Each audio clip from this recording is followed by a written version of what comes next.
Good, good morning mga ka-R&D. Yan. Mabalik na naman tayo. So mag-umpisa na namang mag-tiles dito sa CR. So na-layout na lahat yung WPC. Maglalatag ulit tayo ng electrical dito sa may hagdan. Ano, umpisa na natin.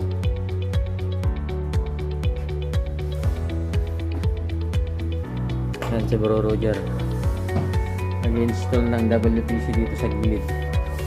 Ito nga pala yung pamaraan namin sa mga pag-install ng WPC para malinis tignan. Itong bago namin gamit. So may bago kaming gamit.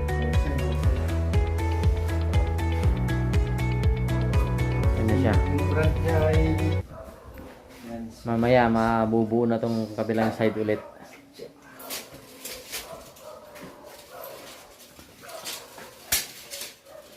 Napakalinis.